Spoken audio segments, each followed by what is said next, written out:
You should have seen Todd just now.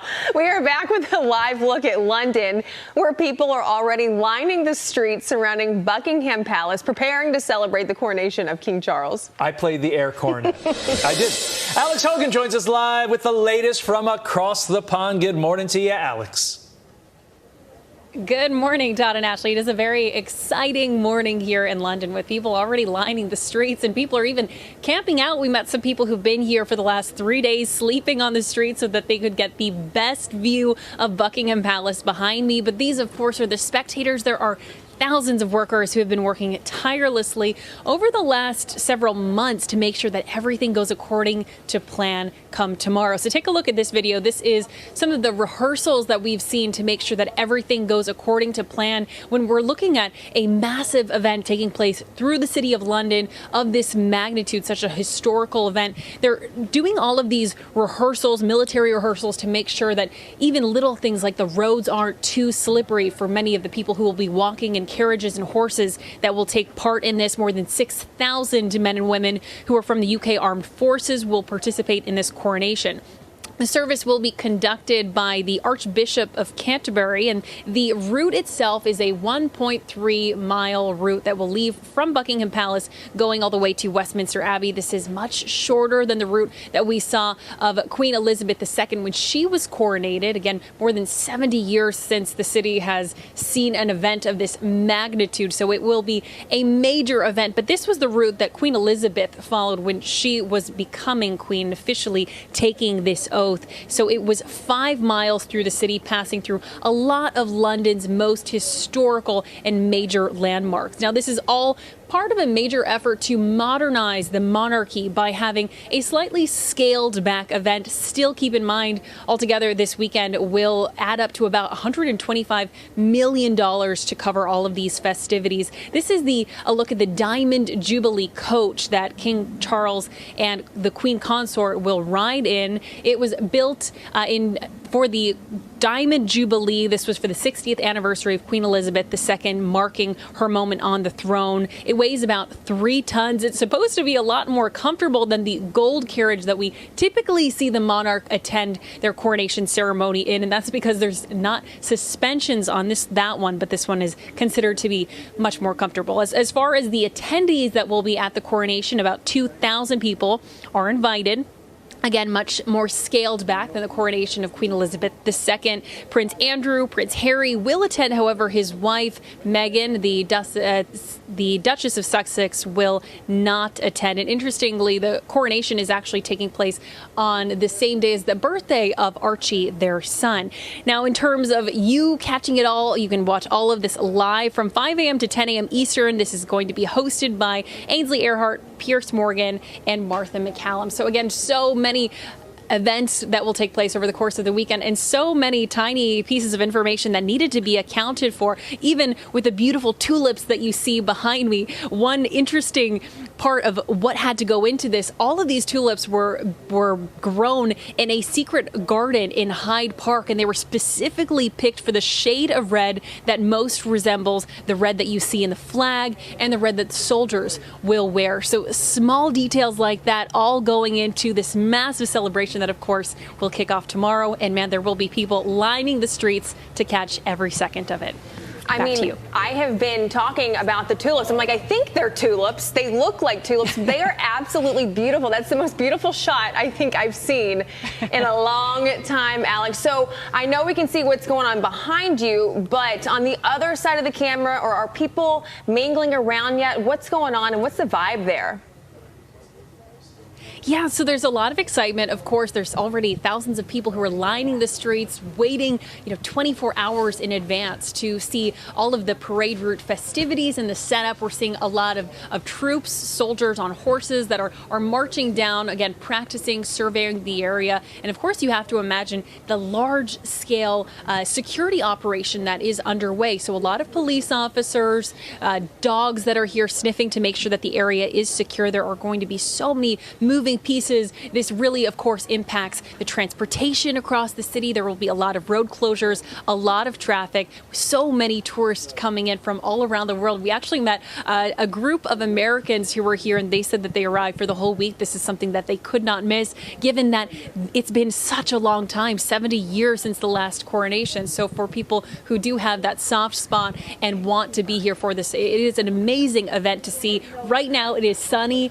We should be seeing some rain, unfortunately. So for all of those people camping out there, holding on to hope that it will be a sunny day and not rain on the parade. But even if it does rain, people are prepared. They have their parkas, a lot of really fun costumes that hopefully we'll be able to show you throughout the weekend. Alex Hogan with the most beautiful live shot in the history of news. Alex, thank you. King Charles, II, is officially Britain's reigning monarch.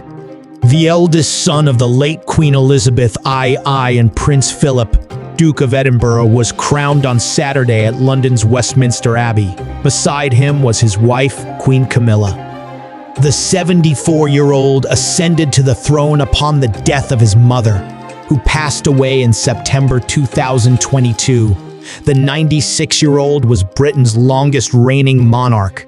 Charles was proclaimed Britain's monarch 2 days later in an ascension ceremony broadcast for the first time on television. The king was nervous. British royals expert Shannon Felton Spence told Fox News Digital. He was fiddling with the tassel in front of his robes as he walked down. I think this was unusual to see from him, but he has been thinking about this day for his entire life. He's thought about every single detail, what it should mean, deeply. He was just a kid when his mom was crowned. Camilla looked like a natural, Felton Spence shared. Prince George looked so grown up and composed, and Kate Middleton looked absolutely bonkers beautiful. The mood is spectacular, royal expert and journalist Jonathan Sacerdoti told Fox News Digital. Despite his long preparation for this moment, King Charles looked humbled and even nervous throughout the ceremony, showing just how seriously he takes his role and the awesome weight of the responsibility and service required of him.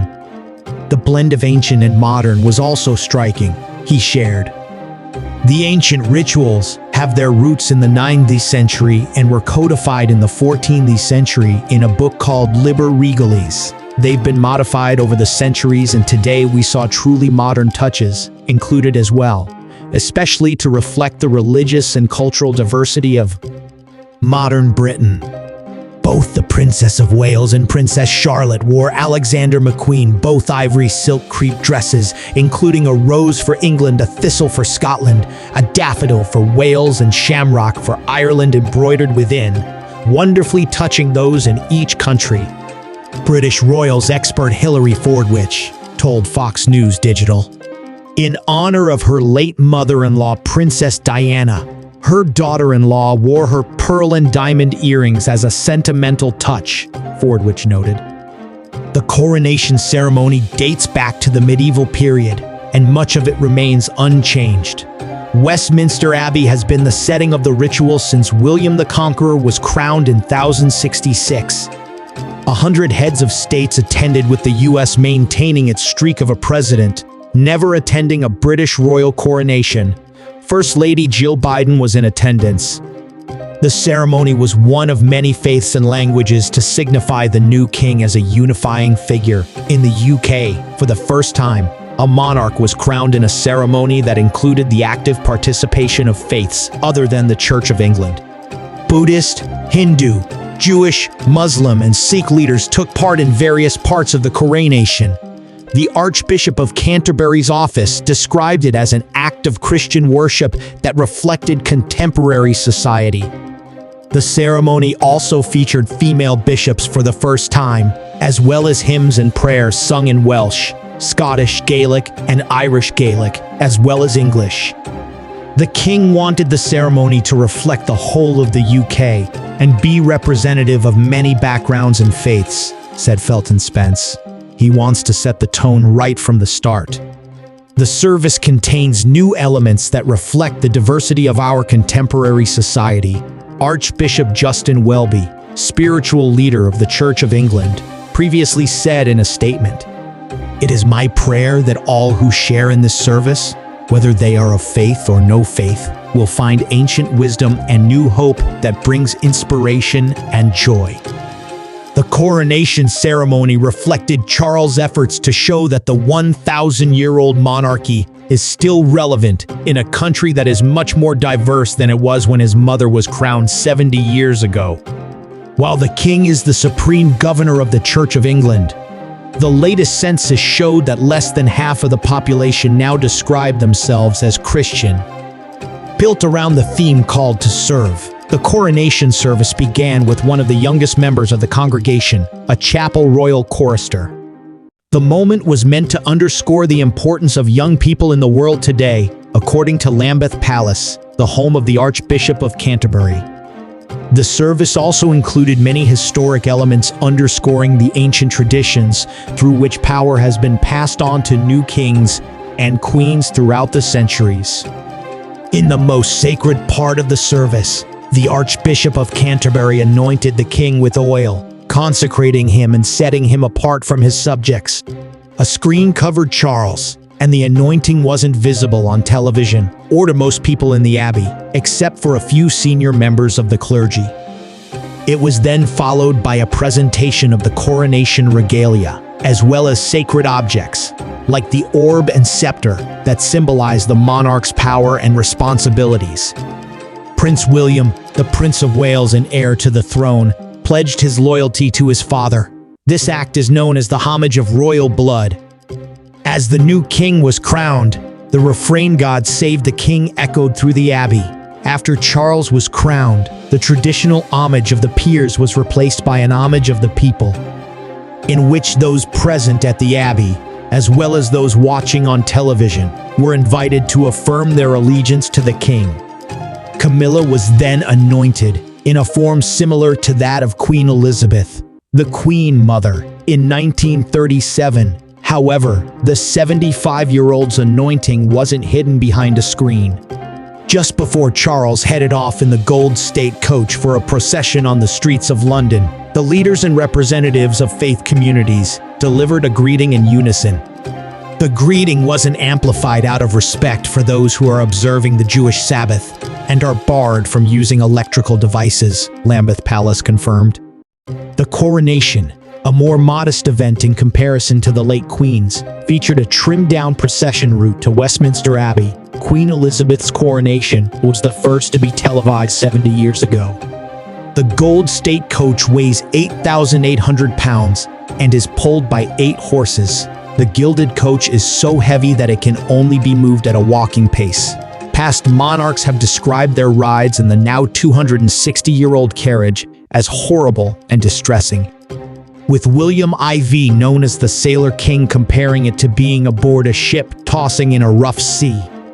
The expected pomp and pageantry, which dates back more than 1,000 years, was on full display with royal regalia, including 5 symbolic swords, 2 scepters, and the sovereign's ring, designed with a sapphire and a ruby cross set in diamonds.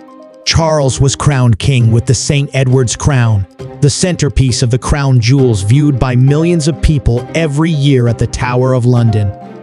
It features a 4.9-pound soled gold frame set with rubies, amethysts, sapphires, garnets, topazes, and tourmalines, as well as a purple velvet cap and ermine band.